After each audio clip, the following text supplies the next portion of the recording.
1917. Dans les tranchées de Verdun, les soldats français s'enlisent dans la boue et le sang. Chaque mètre de terrain conquis coûte des milliers de vies. Mais à Boulogne-Billancourt, près de Paris, un ingénieur nommé Louis Renault travaille sur une machine qui va révolutionner la guerre moderne. Le char Renault FT. Pour la première fois dans l'histoire militaire, un blindé possède une tourelle rotative à 360 degrés. Cette innovation française va définir le design de tous les chars de combat jusqu'à aujourd'hui. Mais l'histoire du Renault FT ne s'arrête pas en 1918. Ce petit tank de 7 tonnes va traverser 2 guerres mondiales, combattre sous 3 drapeaux différents et participer à la libération de Paris en 1944. Comment une invention française de la Première Guerre mondiale a-t-elle pu influencer les batailles de la Seconde ? Restez jusqu'à la fin pour découvrir le destin extraordinaire de cette machine qui a changé la guerre pour toujours. En 1917, dans les ateliers Renault de Boulogne-Billancourt, près de Paris, une machine révolutionnaire voit le jour. Le Renault FT marque une rupture totale avec les blindés de l'époque. Pour la première fois dans l'histoire militaire, un char de combat intègre une tourelle rotative à 360 degrés, permettant aux tireurs de viser dans toutes les directions sans déplacer le véhicule. Cette innovation technique, conçue par l'ingénieur Rodolphe Ernst Metzmayer sous la supervision de Louis Renault, établit un standard qui perdure encore aujourd'hui dans tous les chars modernes. Le design du Renault FT repose sur 3 principes révolutionnaires. Le compartiment moteur à l'arrière, l'équipage à l'avant et l'armement principal dans une tourelle mobile. Ce blindé léger de 7 tonnes, propulsé par un moteur 4 cylindres Renault développant 39 chevaux, atteint une vitesse maximale de 8 km/h. Son équipage se compose uniquement de 2 hommes, un conducteur et un commandant qui fait également office de tireur. L'armement se décline en 2 versions, le char canon équipé d'un canon Puto SA-18 de 37 mm et le char mitrailleuse armé d'une Hotchkiss 1914 de 8 mm. Entre 1917 et 1918, plus de 3000 exemplaires sortent des chaînes de production françaises. Renault fabrique 52% de la production totale dans son usine de Billancourt, tandis que Berliet, Saumua et Delaunay-Belleville se partagent le reste. Le char prouve son efficacité lors des contre-offensives alliées de 1918, notamment près de Soissons en juillet, où 480 Renault FT participent à une attaque massive qui repousse les lignes allemandes. Le succès est tel que les États-Unis commandent 4400 exemplaires sous la désignation M1917. Après l'armistice de novembre 1918, le Renault FT devient le char le plus exporté au monde. La Pologne, la Finlande, le Japon, l'Espagne, le Brésil, la Tchécoslovaquie, la Yougoslavie et même la Chine en acquièrent des centaines d'exemplaires. Ce petit blindé français participe à la guerre civile russe, à la guerre polono-soviétique de 1920, à la guerre civile espagnole et à de nombreux conflits en Asie. 20 ans après sa création, en 1939, la France possède encore environ 2700 Renault FT dans divers états de conservation, dont 534 en unités combattantes. Le reste sert à la formation des équipages ou demeure stocké dans des dépôts militaires à travers tout le territoire français. Laissez un commentaire avec le mot « révolution » si cette invention française vous fascine. Et abonnez-vous à l'Énigme militaire pour découvrir d'autres secrets de l'ingénierie de guerre. N'oubliez pas de laisser un like. Le 10 mai 1940, à 4h35 du matin, la Wehrmacht lance l'opération Fallgelb, l'invasion de la France, de la Belgique et des Pays-Bas. 3 millions de soldats allemands franchissent simultanément les frontières occidentales. La stratégie allemande repose sur le concept révolutionnaire de la Blitzkrieg, guerre éclair. Des colonnes de Panzer II, III et IV, soutenues par l'aviation Luftwaffe et l'infanterie motorisée, percent les lignes de défense alliées à une vitesse jamais vue dans l'histoire militaire européenne. Face à cette avalanche de feu et d'acier, l'armée française aligne un arsenal hétéroclite. Aux côtés de chars modernes comme le char B1 bis et le Saumua S-35, 534 Renault FT, désormais âgés de 23 ans, sont déployés sur le front. 8 bataillons et 3 compagnies indépendantes utilisent ces vétérans de la Grande Guerre. L'écart technologique est vertigineux. Les Panzer III allemands pèsent 20 tonnes, atteignent 40 km/h et sont équipés de canons de 50 mm capables de percer jusqu'à 40 mm d'acier à 500 mètres. En comparaison, le Renault FT et son blindage maximal de 16 mm ne peut résister qu'aux balles de mitrailleuses légères. Les combats tournent rapidement au désastre. Dans les Ardennes, le groupe blindé Guderian enfonce les défenses françaises près de Sedan. Les divisions Panzer progressent de 50 à 80 km par jour, tandis que les vieux Renault FT peinent à suivre le rythme à 8 km par heure maximum. Sur les routes encombrées de réfugiés civils, les colonnes françaises se désintègrent sous les bombardements en piqué des Stuka. Les équipages de Renault FT, conscients de l'obsolescence de leurs machines, tentent désespérément de ralentir l'avancée allemande. Beaucoup périssent dans leurs blindés dépassés, incapables de riposter efficacement contre un ennemi infiniment supérieur en mobilité, en puissance de feu et en coordination tactique. Le 22 juin 1940, après 43 jours de combats acharnés, la France capitule et signe l'armistice à Rotonde. Le bilan est catastrophique. Sur les 534 Renault FT engagés au combat, des centaines sont détruits, abandonnés ou capturés. Au total, la Wehrmacht s'empare de 1704 chars Renault FT sur l'ensemble du territoire français.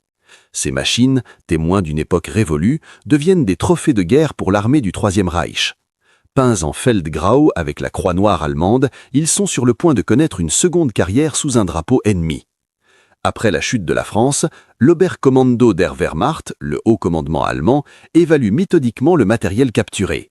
Les 1704 Renault FT ne possèdent aucune valeur tactique sur les champs de bataille modernes, mais leur nombre considérable en fait un atout logistique précieux. L'armée allemande les renomme officiellement Panzerkampfwagen 17 R 730 F, la lettre F désignant leur origine française. Le code 730 indique la catégorie des chars légers, tandis que les suffixes C et M distinguent les versions armées du canon de 37 mm et de la mitrailleuse Motschkiss. Environ 650 exemplaires sont reconditionnés dans des ateliers militaires allemands et affectés aux forces d'occupation à travers toute l'Europe. Ces vieux blindés français patrouillent désormais dans les rues de Belgrade, Oslo, Athènes et Varsovie. Leur mission principale consiste à intimider les populations civiles et à réprimer les mouvements de résistance locaux. 100 autres Renault FT sont transférés à la Luftwaffe pour sécuriser les aérodromes militaires en France, en Belgique et dans les Pays-Bas. Équipés de plaques d'immatriculation WL sur le nez ou le flanc gauche de la coque, ces chars assurent la défense périmétrique contre d'éventuels raids de commandos alliés. Mais que pensez-vous de cette réutilisation par l'ennemi? Cela montre-t-il la qualité de la conception française ou simplement le pragmatisme allemand? Partagez votre opinion dans les commentaires et continuez à suivre l'énigme militaire pour plus de révélations historiques. Les Allemands apportent quelques modifications pratiques à leur Renault FT capturés. Constatant que les blindés manquent de phares pour les déplacements nocturnes, ils installent des projecteurs de fabrication allemande sur la coque avant. Certaines unités reçoivent également des mitrailleuses MG34 ou MG42 en remplacement des anciennes mitrailleuses françaises Motschkiss, augmentant ainsi leur cadence de tir de 450 à 1200 coups par minute. Dans les Balkans, plusieurs Renault FT sont montés sur des wagons blindés pour créer des trains de combat utilisés dans la lutte antipartisane. D'autres servent de véhicules de dépannage, de transport de munitions ou même de chasse-neige sur le front de l'Est. En 1941, un nombre indéterminé de Renault FT participe à l'opération Barbarossa, l'invasion de l'Union soviétique. Affectés exclusivement aux missions de sécurité des arrières, certains survivent jusqu'en 1943 en Ukraine et en Biélorussie. En mars 1941, lors de l'invasion de Yougoslavie, la Wehrmacht capture 56 Renault FT supplémentaires appartenant à l'armée royale yougoslave. Ironie de l'histoire, certains de ces blindés seront plus tard récupérés par les partisans de Tito et réutilisés contre leurs anciens propriétaires allemands. Le destin du Renault FT illustre ainsi le chaos et les rebondissements sans cesse de la Seconde Guerre mondiale, où les machines changent de camp au gré des conquêtes et des défaites. En août 1944, Paris se soulève contre l'occupant nazi. Le 19 août, les forces françaises de l'intérieur, coalition hétéroclite de résistants communistes, gaullistes et anarchistes, lancent l'insurrection générale. Armés principalement de pistolets, de fusils de chasse et de cocktails Molotov, les FFI s'emparent de la préfecture de police, de l'hôtel de ville et de plusieurs bâtiments stratégiques. Mais face aux positions allemandes fortifiées autour du palais du Luxembourg, de l'hôtel Meurice et du palais Bourbon, les insurgés manquent cruellement de puissance de feu. C'est alors que ressurgissent des fantômes du passé. Dans des dépôts oubliés, des garages abandonnés et même dans certaines cours d'immeubles parisiens, quelques Renault FT ayant échappé à la capture allemande de 1940 sont remis en état de marche par des mécaniciens résistants. Ces chars portent encore leur camouflage tricolore de la Grande Guerre, bleu-gris artillerie, vert sombre et ocre pâle. Leurs moteurs 4 cylindres Renault crachent une fumée noire après 4 années d'inactivité forcée. Le 23 août, plusieurs de ces blindés d'un autre âge rejoignent les barricades du quartier latin et du Marais. Leur simple présence, aussi symbolique que militaire, galvanise les combattants FFI. Pendant ce temps, du côté allemand, le général Dietrich von Choltitz, commandant militaire du Grosse Paris, ordonne à ses troupes d'utiliser tous les moyens disponibles pour écraser la rébellion. Parmi les véhicules blindés encore en état de fonctionner dans la garnison allemande, figure une quinzaine de Renault FT capturés en 1940, stationnés à Vincennes et à Villacoublay. Ces chars, peints en Feldgrau et marqués de la croix noire allemande, sont déployés dans les rues du 5e et 6e arrondissement. L'absurdité historique atteint son paroxysme. Des Renault FT français capturés par les Allemands combattent maintenant d'autres Renault FT français récupérés par la résistance. Le 25 août 1944, la 2e division blindée du général Leclerc entre dans Paris par la porte d'Orléans. Équipée de chars Sherman M4 américains, elle écrase rapidement les dernières poches de résistance allemande. Von Choltitz capitule à 15h30 dans son quartier général de l'hôtel Meurice.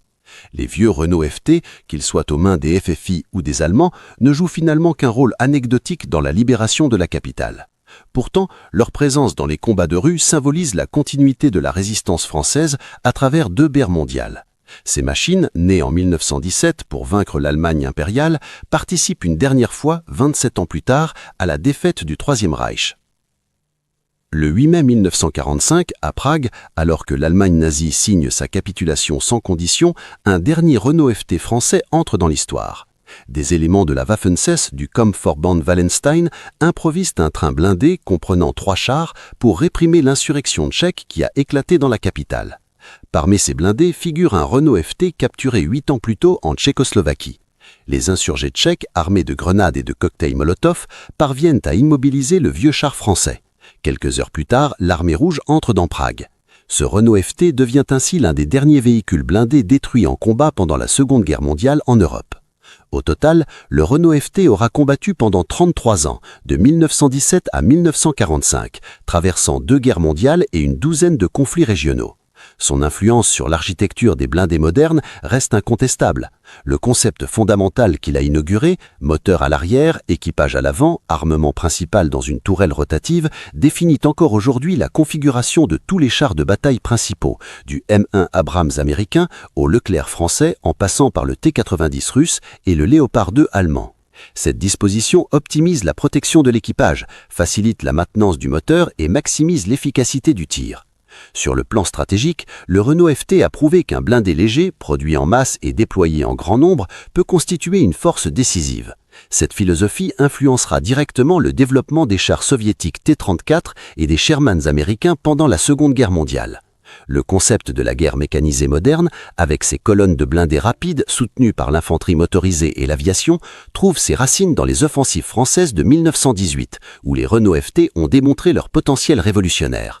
Sans cette petite machine française de 7 tonnes, l'évolution des forces blindées aurait emprunté un chemin radicalement différent. Aujourd'hui, environ 41 Renault FT français, 2 Ruski Renault soviétiques et 20 M1917 américains survivent dans des musées à travers le monde. Le musée des blindés de Saumur en France en conserve 3 exemplaires, dont 2 en état de marche. D'autres se trouvent au National World War I Museum de Kansas City, au Museum of the American GI au Texas, au Kubinka Tank Museum en Russie et au Musée de l'Armée à Paris. Ces machines centenaires, témoins silencieux de l'évolution de la guerre moderne, rappellent qu'une innovation technique décisive peut changer le cours de l'histoire militaire pour plusieurs générations. Le Renault FT n'était pas simplement un char, c'était le prototype d'une nouvelle ère dans l'art de la guerre. Quelle est votre opinion sur le legacy du Renault FT ? Pensez-vous qu'il mérite sa place parmi les machines de guerre les plus influentes de l'histoire ?